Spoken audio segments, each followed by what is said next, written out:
Karanja cinema. Ravichandran ತನ್ನ ಅಜ್ಜಿಯನ್ನ ಕರೆದಾಗ ಸೊಂಟ ಬಗ್ಗಿದ, ಮುಖವೆಲ್ಲ ಸುಕ್ಕುಗಟ್ಟಿದ, ನಡುಗುವ ಮಾತಿನ ಮುದುಕಿಯೊಬ್ಳು ತಡವುತ್ತಾ ತೊಡರುತ್ತಾ ಪ್ರೇಕ್ಷಕರ ಮುಂದೆ ಬರ್ತಾಳೆ. ಪಾತ್ರವನ್ನ ನೋಡಿದಾಗ ಯಾರು ಈ ನಟಿ ಅಂತ ತಲೆ ಕೆಡಿಸ್ಕೊಂಡವ್ರೆ ಹೆಚ್ಚು.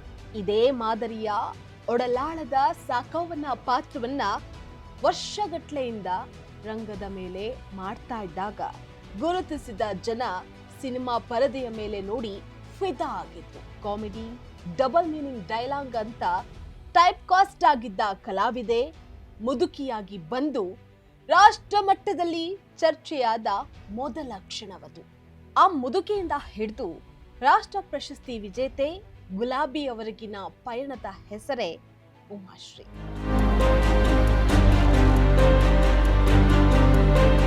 ಸಾವಿರದ 1957 ಮೇ 10 ತುಮಕೂರು ಜಿಲ್ಲೆಯ ನಡುವಿನಕೆರೆಯ ದೇವಾಂಗ ಕುಟುಂಬದಲ್ಲಿ ಹುಟ್ಟಿದ ಹುಡುಗಿಯ ಬದುಕು ಶುರುವಾಗಿದ್ದೇ ಬಡತನದ ಬವಣೆಯಿಂದ. ನಾನು ನಾಟಕಕ್ಕೆ ಸೇರಿದ್ದೇ ತಿನ್ನಲು ಚಿತ್ರಾನ್ನ ಸಿಗುತ್ತೆ ಅಂತ. ಹೇಗೆ ಒಂದ್ ಕಡೆ ಹೇಳ್ಕೊಂಡಿರೋದೇ ಅವರ ಬಡತನಕ್ಕೆ ಸಾಕ್ಷಿಯಾಗಿತ್ತು. ಹಸಿವಿಗಾಗಿ ರಂಗಭೂಮಿಗೆ ಬಂದವರು.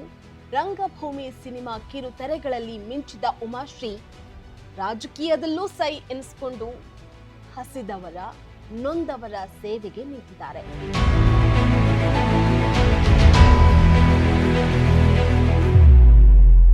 ವೃತ್ತಿ ರಂಗಭೂಮಿ, ಹವ್ಯಾಸಿ ರಂಗಭೂಮಿ, ಎರಡರಲ್ಲೂ ಸಲ್ಲುತ್ತಾ ಬಿ.ವಿ. ಕಾರಂತ್, ಗಿರೀಶ್ ಕಾರ್ನಾಡ್, ಟಿ.ಎಸ್. ನಾಗಾಭರಣ, ಜರ್ಮನಿಯ ಫ್ರಿಟ್ಸ್ ಬೆನವೆಟ್ರಂತಹ ದಿಗ್ಗಜರ ನಿರ್ದೇಶನದಲ್ಲಿ ನಟನೆ, ಒಡಲಾಳ ನಾಟಕದ ಸಾಕವ್ವನಾಗಿ, ಯಾಯಾತಿ ನಾಟಕದ ಶರ್ಮಿಷ್ಠಿಯಾಗಿ ಅವರು ಮಾಡಿದ ಅಭಿನಯ ಇಂದಿಗೂ ದಂತಕಥೆ.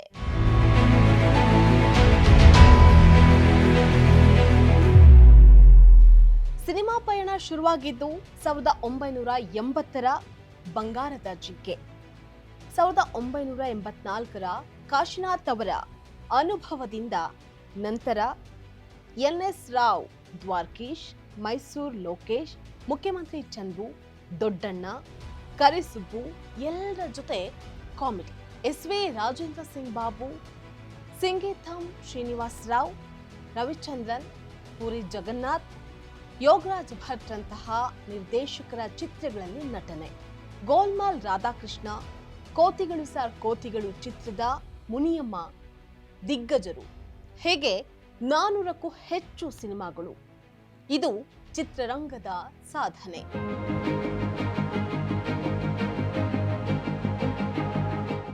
ಇವರ ಸಾಧನೆಯ ಕಿರೀಟಕ್ಕೆ ಗರಿ ಮೂಡಿಸಿದ್ದು ಮಹಾನ್ ನಿರ್ದೇಶಕ ಗಿರೀಶ್ ಕಾಸರವಳ್ಳಿಯವರ ಗುಲಾಬಿ ಟಾಕೀಸ್. ಗುಲಾಬಿಯಾಗಿ ಉಮಾಶ್ರೀ ಅಭಿನಯಿಸಲಿಲ್ಲ, ಜೀವಿಸಿದ್ರು. ಆ ಒಂದು ಪಾತ್ರಕ್ಕೆ ಇಡೀ ದೇಶವೇ ತಲೆಬಾಗಿತ್ತು.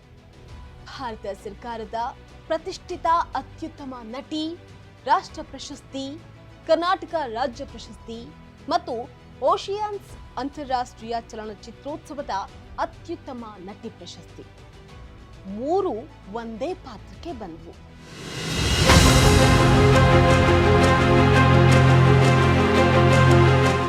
ಆನಂತರ ಮತ್ತೆ ಕಾಸರವಳ್ಳಿ ಅವರ ಕನಸೆಂಬ ಕುದುರೆಯನ್ನೇರಿ ಮಿಂಚಿದ್ರು.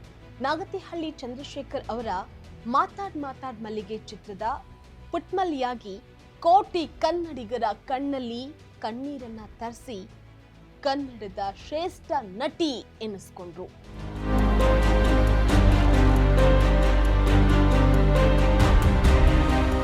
ನಂತರ ಇವರ ಪಾಲಿಗೆ ಬಂದಿದ್ದು ರಾಜಕೀಯದ ಅವಕಾಶ. 2013ರಲ್ಲಿ ತೇರದಾಳ ಕ್ಷೇತ್ರದಿಂದ ಕಾಂಗ್ರೆಸ್ನಿಂದ ಗೆದ್ದು ಶಾಸಕಿಯಾಗಿ ಸಿದ್ದರಾಮಯ್ಯ ಅವರ ಸರ್ಕಾರದಲ್ಲಿ ಮಹಿಳಾ ಮತ್ತು ಮಕ್ಕಳ ಕಲ್ಯಾಣ ಇಲಾಖೆ, ವಿಕಲಚೇತನರ ಮತ್ತು ಹಿರಿಯ ನಾಗರಿಕರ ಕಲ್ಯಾಣ, ಕನ್ನಡ ಮತ್ತು ಸಂಸ್ಕೃತಿ ಸಚಿವೆಯಾಗಿ ಅಭೂತಪೂರ್ವ ಕೆಲಸ ಮಾಡಿದ್ರು. ಪ್ರಸ್ತುತ ವಿಧಾನ ಪರಿಷತ್ ಉಪ ಸಭಾಪತಿಯಾಗಿ ಇಡೀ ಸದನವನ್ನೇ ನಡೆಸ್ತಾ ಇದ್ದಾರೆ. ಜೊತೆಗೆ ಜೀ ಕನ್ನಡದ ಪುಟ್ಟಕ್ಕನ ಮಕ್ಕಳು ಧಾರಾವಾಹಿಯಲ್ಲಿ ಪುಟ್ಟಕ್ಕನಾಗಿ ಕೋಟ್ಯಾಂತರ ಜನರ ಮನೆ ಮಗಳಾಗಿದ್ದಾರೆ. ಬಡತನದಲ್ಲಿ ಹುಟ್ಟಿ ಚಿತ್ರನ್ನಕ್ಕಾಗಿ ರಂಗಭೂಮಿ ಸೇರಿ ರಾಷ್ಟ್ರ ಪ್ರಶಸ್ತಿಯಿಂದ ಉಪಸಭಾಪತಿಯವರೆಗೆ ಬೆಳೆದಂತಹ ಕನ್ನಡತಿಯ ಸ್ವಾಭಿಮಾನದ ದಂತಕತೆ ಉಮಾಶ್ರೀ. ಸದಾ ಕಾಲಕ್ಕೂ ಕನ್ನಡಿಗರಿಗೆ ಸ್ಫೂರ್ತಿಯನ್ನ ತುಂಬುವ ಕಲಾವಿದೆ.